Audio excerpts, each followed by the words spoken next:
Hey guys.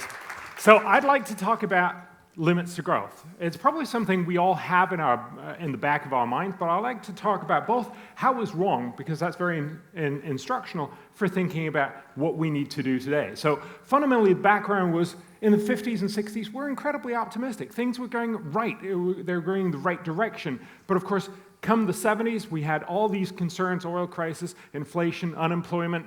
We had Watergate. And we also had starvation in the third world, we had pollution, we had all these things that had the feeling that society was coming apart.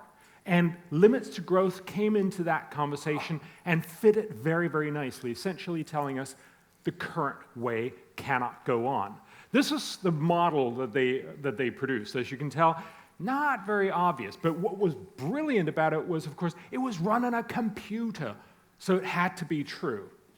But in reality, if you look at what they did, it was much easier than this. There were just 5 factors. They were talking about population, agricultural production, natural resources, industrial production, and pollution.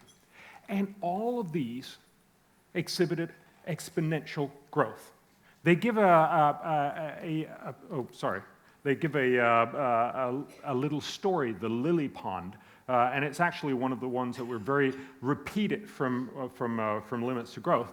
Imagine you have this lily, these few lilies in a pond. Apparently, lilies are bad, I don't know, but they don't like the fact that they're taking over this pond, and they grow exponentially, so they double every day. And they say it's only on the 29th day, when they've grown a little bit, then they fill up half of your pond, and the next day, of course, they fill up the entire pond. So we have, as they said, 1 day to save our pond. It's the idea that we don't really see the stuff happening until almost too late. And that was the general idea of saying, we think everything is going in the right direction, but it's really not. Things are headed for a fall. That was the very powerful argument. I would argue that's one of the problems of this kind of conversation, that we focus on great stories, but they happen to be almost never true. Most of these are not exponential, certainly not in the long run. And I'd like to show you some of those facts afterwards. But this is the model as it was presented in Time magazine. As you can see, they actually gave these sorts of graphs in Time magazine. Fundamentally, what you see here is the 5 factors and how they all increase dramatically. You know, population here, we have industrial output, we have food, we also have pollution down here, and basically crash. They so go up and then eventually they crash. The only thing that doesn't do that is natural resources that are running out. The strength of this model was it took all of our fears from that have been enunciated in the 60s, the fear of pollution, the fear of overpopulation, and the idea of running out. The first way they had this run, this is the standard run, is essentially we get richer and richer, we use up all the resources, and we run out. So we essentially deplete all the resources, that's the thing here, and that's the one that drives our decline. Eventually we run out of stuff, and we're doomed. But they also say, but what if we were really, really smart and avoided that? What if we actually avoided running out of resources? Not going to help you. Because then we'll just keep producing more and more and more, and then pollution will come in, and pollution will kill us off. We'll all eventually end up choking and dying. But what if we could also do something about that? They also ran the models. If we could actually control pollution, still wouldn't help, because then we'd just become so many people that we would keep producing more and more children, and we'd have to eat up the entire planet, the old Malthusian worry. And then, of course, we'd all die. And that's what you see up here. After everything else has crashed, we'd still keep on producing more kids until eventually we'd have the big die-off. It was a scary scenario. And it looked right, both because it was printed out on computer streams, and also because it told us, no, it doesn't help picking out one of these things. It doesn't help if you fix natural resources or if you fix pollution, because we're still going to be screwed, was essentially the idea. I just want you to read this with me. This is Time magazine from 1972. They tell us, the furnaces of Pittsburgh are cold, the assembly lines of Detroit are still. In Los Angeles, a few gaunt survivors of the plague desperately till freeway center strips, backyards, and outlying fields, hoping to raise a subsistence crop. London's offices are dark, the docks deserted. In the farmlands of the Ukraine, abandoned tractors litter the field. There's no fuel for them. The waters of the Rhine, Nile, and Yellow rivers reek with pollutants. And then they put in the final point. Fantastic? No. Only grim inevitability if society continues its present dedication to growth and progress. It fit very, very well with the sense of the 1970s. And of course, the year after, we had the oil embargo, which seemed to be very prescient. Oh, right, they got it right. We're actually running out of oil. Let's just take a look at how it worked. And the main reason why it didn't work was because they forgot one thing, and that's the thing that this conference is really about. They forgot one crucial factor, that we innovate, and we actually get out of many of these problems. So let me just show you a few of these ideas. Are we running out of stuff? Well, their prediction, and I think it was probably the most sort of heard prediction, was before 2012, the world would have run out of aluminum, copper, gold, lead, mercury, molybdenum, natural gas, oil, silver, tin, tungsten, and zinc. 12 of the 19 products that they were looking at. And of course, it might be useful to point out we didn't. But let's just take a look at this. This is oil, but I think it's a good example of how we think about all of these things. This is a graph that shows how many years we think is left over at any one time. So take the first 1920. We know how much oil the world used in 1920. We also know how much oil we thought was left over in 1920. So divide those two numbers, and you get how many years are left over at 1920 consumption. The answer is there's about 10 years' worth of oil. Not surprising, the US Bureau of Mines, which were responsible for these, went out and said, in 10 years, the world is going to run out. So you might be excused for thinking if we go to 1930, we would have run out of oil. We'd used 10 years' worth of oil. We were using more oil in 1930 than we did in 1920. And yet, surprisingly, we still had about 10 years' worth of oil at the new higher level of consumption. But not to worry, the Bureau of Mines came out and said, well, in 10 years, we'll run out of oil. So go to 1940. The surprising thing is now we've used 20 years' worth of oil. We used more oil in 1940 than we did in 1930 or in 1920. And yet, we still have about, here it's probably 8 or 9 years left over. And as you go along, as we use more, and as we have used more, we have more and more left over. We've actually never had as much oil left over as we do now. Now we have, at a much higher rate, after having used much, much more, we have much, much more left over. The problem is that the limits to growth is an incredibly intuitively correct argument. It makes you believe, sure, I mean, the Earth is round. Of course, there's only this much left over. That's not the dispute. But of course, the point is, we actually discover a lot more. As economists like to point out, it's not like this is, that we just run out of stuff and then we're screwed. We actually innovate and we find new ways. There's an economist who pointed out, it's a little bit like going back to my home and looking into my fridge and saying, wow, you only got food for 2 days. So you're going to die in 3. No, I'm going to go down and shop. And that's what we did. We found new places. We got better at extracting them. And of course, in the long run, we'll also get better at substituting. So in reality, what we've seen is that our innovation has outpaced our use. Now, you might say, sure, is this true for oil? It's actually true for virtually all resources. These are the top metals for copper, zinc, iron, and aluminum. It's the same way to make it as if you see. There's no trend. There's no downward trend. Some are trending up, actually. The low consumption ones are trending up. The high consumption ones, the ones that we have many hundreds of years of resources for, are perhaps slightly trending down. But certainly over the period that we have data from 1950, there's no trend down, despite the fact, of course, we use much, much more. And the economist's way of looking at this is to say, if things are getting more scarce, the price would go up. If things are getting less scarce, the price would go down. This is the industrial price index for the world. So basically a basket of all the major industrial metals and fossil fuels that we use in the world. And as you can see from 1845 until today, we've seen a dramatic decline. Remember, everybody likes to point out that since 2001, which I've based it at, which was the lowest point, prices have more than doubled, but from a very, very low base.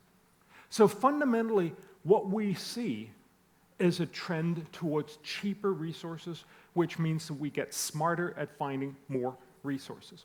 So the same thing goes for pollution. This is what the limits to growth told us, that we were going to see more and more pollution, and we essentially only stopped when we all died off. But of course, if you look at the reality, now they never actually explain exactly what that pollution was, but if you look at risk of death from air pollution, which I would argue is both probably the best indicator, it's certainly the most killing pollutant, and one that we can measure globally. This is the risk per year per person from dying from air pollution. As you can see, it's been declining dramatically in the world, and it's likely to keep declining till 2050. Now, this doesn't fit very well with some of the pictures that we see, and I'm sure Peggy might also be talking about how there's incredible pollution in outdoor Beijing and other places. That's absolutely true. But what we have to remember is we have to look at a global level. We have to look at everyone. We can't just look at the pretty pictures, the scary pictures, and forget the fact that we've actually managed to get very many people out of poverty, out of using dirty fuels indoors, and also, of course, brought down dramatically air pollution most places around the world. And if you look at running out of food, are we running out of food? No. Actually, in 1961, the first time we have numbers for the developing world, we probably had about 1,800 calories, 1,850 calories per person per day. That's about as much as you need to just simply stay alive if you don't move. Today, that number is way above 2,700, and we estimate by 2050 it'll be up above 3,000. So fundamentally, no, we're not going to run out of food. And the idea that we were going to run out of farmland, this is one projection that's actually not the FAO. The FAO estimate that we'll use slightly more land. But just take a look at this. If you just look at the data part from 1961, we've slightly increased our farmland. Very, very little. Yet we have tripled our production, our global agricultural production. That's because of the Green Revolution. That's because we get much, much more out of every hectare. There's a big conversation. The FAO actually estimate that this will continue to go up, so we'll get another perhaps 5%. It's not running out of farmland. We have another about 2.5 billion hectares of potential farmland left over. But actually, if we look at the trends, they estimate, this new article estimate that we might actually have seen peak farmland. But we're certainly not running out of farmland. So on all the major accounts, limits to growth was wrong. And that's important to say. Sure, I mean, in some ways, do we worry about running out? Maybe, maybe not. It will also be wrong for the foreseeable future. But I would argue the main reason why this matters is it is one of the things that really left its mark on how we have a conversation about environment. Take a look at the running out of stuff. Why do we recycle? Recycle is actually, if you ask, for instance, Americans, it's the main way that people interact with feeling good about the environment. We recycle mostly because we're worried about running out of stuff. I mean, sometimes recycling is smart. We've recycled copper, for instance, for the last century at about the same rate. That's smart. We should definitely do that. We recycle a lot in the industry. But if you look at home recycling, it's often a very, very inefficient way of helping the world. And of course, there is not really a problem. What are the things that we're recycling most? We recycle glass and we recycle paper. But seriously, are we worried about running out of sand or trees? Again, we got to remember that certainly most places in the developed world, we have more forest, not fewer forests. And all of the wood material that we get from the world, we get from about 5% of the world's forests, because that's enough. Just the growth from those forests is enough to provide us with all the wood material that we need. So no, we're not running out of either of these. Now, sometimes it's smart to recycle, but the way it's become almost a religion is not a smart way to deal with the problem, because is this really the biggest issue when we talk about environment? I would argue no. We probably end up spending lots and lots of money for doing virtually no good. Likewise, if you look at pollution, what did we worry about? If you look back on the history of environmentalism, a large part of this comes down to Rachel Carson, the silent spring, the idea that we were polluting ourselves to death. This was certainly the underlying idea from Limits to Growth, and that was part of the movement to create the EPA in the US and many other places around the world later on. Now, that's a great thing, but what were we most focused on? Actually, most of the environmental conversation when we talked about pollution was about pesticides, DDT, the idea that we were seeing a cancer epidemic, which was true, but of course mostly because we lived longer. We stopped dying from easily curable infectious diseases, and when you get older, you actually do get more cancer. Then also we smoked a lot. But actually, if you look at what really matters, of course, when you talk about pollution, it's air pollution. Now, we did do some great things about air pollution, but we focus much less on air pollution and much more on DDT and pesticides. What has that brought us? Organic farming? It's one of the great ways people feel that they're really, really being environmentally conscious. But in reality, of course, organic farming does virtually no good because it's much less efficient per hectare. We could not feed the world if we all went organic. What we really have to remember is that this has higher costs. If you just look at the US, if the US went organic, we estimate that we would probably avoid about 20 cancer deaths because of fewer pesticides. But it would cost about $100 billion or more a year.